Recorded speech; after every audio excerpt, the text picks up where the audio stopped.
Assalamualaikum warahmatullahi wabarakatuh. Perkenalkan, nama saya Farah Safira, biasa dipanggil Farah. Saya berusia 27 tahun dan saat ini mencalonkan diri sebagai caleg DPRD DKI Jakarta dari Dapil 8 dengan nomor urut 4. Saya adalah pegiat sosial dan juga pengusaha wirausaha sosial yang bergerak di pemberdayaan UMKM yang khususnya dimiliki oleh perempuan yang bernama Sahara. Selama ini juga saya sudah aktif menjadi anggota aktif di dalam Golkar, khususnya yang pertama di PP AMPG sebagai ketua, lalu sebagai wakil ketua DPD 2 Partai Golkar, dan juga sebagai wakil ketua di MKGR DKI Jakarta.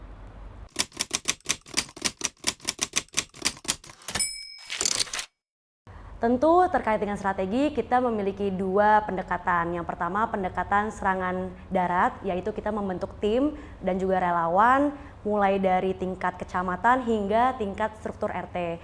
Terkait dengan serangan udara, kita juga memberikan banyak sekali konten-konten bersifat edukasi, entertaining, dan juga mempublikasikan kegiatan kita secara offline melalui akun media sosial yang kita kembangkan.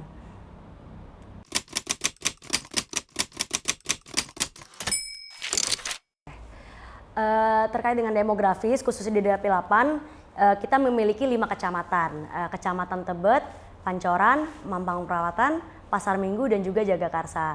Dari 3.100 RT yang ada di Dapil 8 dan juga 3.615 TPS, memang secara demografis itu beragam. Tapi yang bisa disimpulkan, yang pertama, secara kesukuan, kita ada di Jagakarsa itu adalah pusat kebetawian, pusat suku Betawi dan pusat budaya Betawi.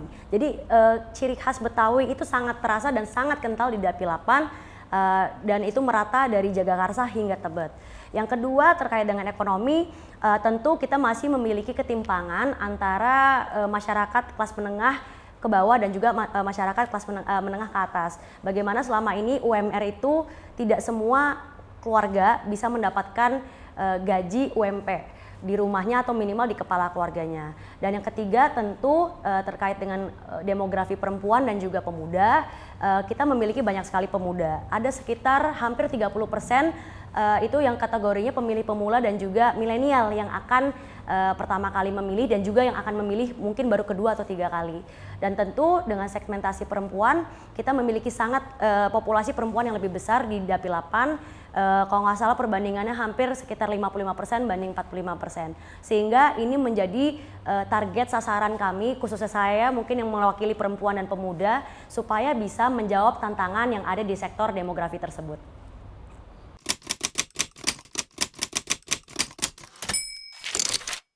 Permasalahan terbesar di Dapil itu terkait dengan ketimpangan atau yang bisa kita bilang ketidakseimbangan atau inequality. Bagaimana selama ini kita bisa melihat sendiri ada contohnya yang sangat simpel. Di rumah saya di RW 8 di Pengadegan itu sebenarnya memang RT-nya sendiri itu beragam. Ada yang RT-RT-nya itu dari bentuknya komplek, kelas menengahnya sangat banyak.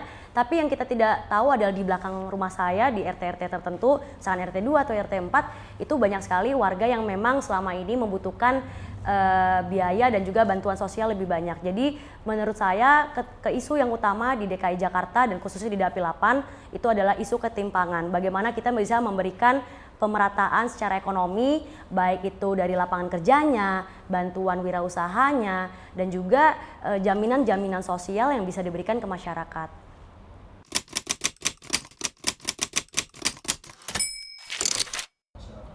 Wah, luar biasa banget ya, karena tentu dengan keberagaman masyarakat Dapil 8, kita banyak sekali menemukan hal-hal unik gitu. Misalkan ya, aku udah satu contoh yang baru-baru aja terjadi. Aku tentu pernah pergi di sebuah kelurahan di daerah Jagakarsa. Waktu itu kelurahannya Lenteng Agung. Nah, di Kelurahan Lenteng Agung itu memang Dapil 8 ini sangat terkenal dengan dua hal. Yang pertama, selain tadi Betawi, tentu kita dilewatin sama Kali Ciliwung, dan yang terakhir tentu dilewatin sama stasiun rel kereta api yang jurusan ke Bogor. Jadi ini adalah keunikan Dapil 8 yang benar-benar terbentang dari Tebet sampai Jagakarsa. Dan di Lenteng Agung ini waktu itu aku sempat turun di Dapil di Lenteng Agung, saya lupa nama RW-nya RW berapa, dan RW itu benar-benar sebelah Kali Ciliwung. Tapi bedanya sama Kali Ciliwung yang di daerah Rawajati atau juga Pancoran yang memang sebelahan atau berdempet langsung dengan Kali Ciliwung, di daerah Lenteng Agung ini bener-bener jauh banget jaraknya dalam artian ketinggiannya. Jadi pas kita mau turun ke Kali Ciliwung itu mau ke daerah Bantaran itu mesti turun tuh turun yang lumayan curam, terus naiknya lagi juga kayak ini kayak hiking gitu. Jadi itu adalah satu hal yang menarik di Dapilapan bahwa peta dan juga landscape-nya mungkin itu sangat menarik karena di beberapa area seperti Lenteng Agung tadi, lalu Tanjung Barat dan juga Pejaten Timur itu banyak sekali jalanan-jalanan terjal yang kayak kita nggak usah jauh-jauh harus ke Sentul, harus ke Curug untuk hiking, tapi di situ juga udah hiking gitu sih.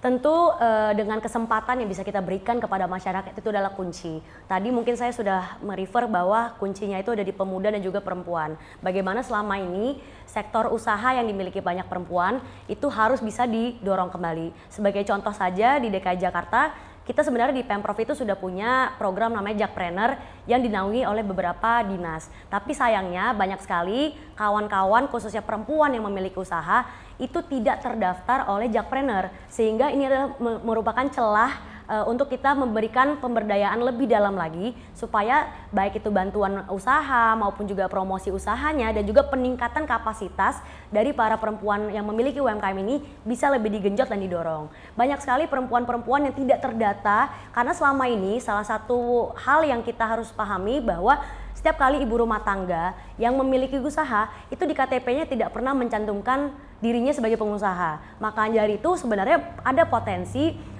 UMKM di Jakarta, khususnya mungkin di Dapilapan, itu bisa lebih besar dari angka yang terdata secara statistik. Oleh karena itu penting bagi kita untuk memberikan pelatihan khusus dan juga perhatian khusus terhadap mereka supaya dengan ekonomi keluarganya mereka berkembang, maka keluarganya juga memiliki generasi ke depan yang memang bisa produktif dan juga bisa menggapai pendidikan setinggi-tingginya. Mungkin itu sih.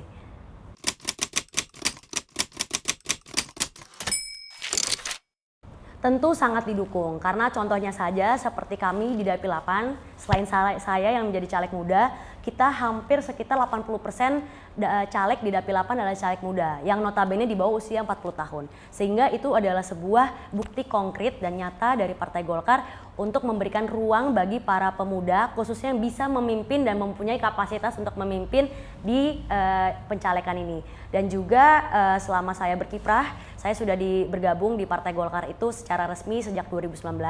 Waktu itu saya masuk di kepengurusan pimpinan pusat Angkatan Muda Partai Golkar atau yang biasa disingkat PPMPG. Saya juga waktu itu berproses dari anggota hingga akhirnya sekarang sudah menjadi ketua bidang. Tentu ini adalah bukti konkret juga bahwa di sayap kepemudaan kami di Partai Golkar kita punya nih ruang-ruang untuk berkarya, ruang-ruang yang diberikan kepada anak-anak muda yang punya kesempatan, yang tidak hanya punya kesempatan tapi juga punya kemampuan dan kapasitasnya untuk berkembang. Sehingga ini adalah salah satu konkret bukti nyata yang memang diberikan oleh Partai Golkar. Selain itu juga banyak sekali kegiatan-kegiatan internal yang sebenarnya didorong, diprakarsai dan diadakan oleh anak-anak muda. Contohnya saja seperti HUT Golkar pada tahun lalu dan juga mungkin 2 tahun yang lalu, itu banyak sekali anak-anak muda yang ikut serta dalam kepanitiaan dan juga mengambil keputusan di dalamnya. Sehingga ini adalah salah satu contoh dan memang untuk meneruskan roda kepemimpinan dan generasi selanjutnya itu juga dibutuhkan anak-anak muda yang terjun ke politik.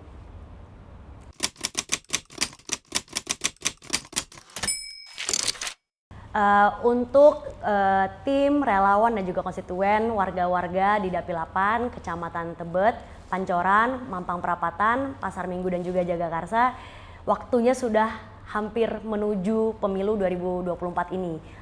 Di bawah dari 1 bulan kita akan memilih pemimpin yang tepat, sehingga ini adalah waktu yang penting untuk yang pasti pastikan Anda daftar dan terdaftar di TPS setempat, dan kedua untuk menggunakan hak pilih Anda, karena dengan menggunakan hak pilih Anda akan menentukan masa depan DKI Jakarta khususnya di Dapilapan. Selama ini permasalahan yang belum tuntas itu karena kita belum menemukan pemimpin yang tepat untuk bisa menyelesaikan permasalahan itu sedikit demi sedikit.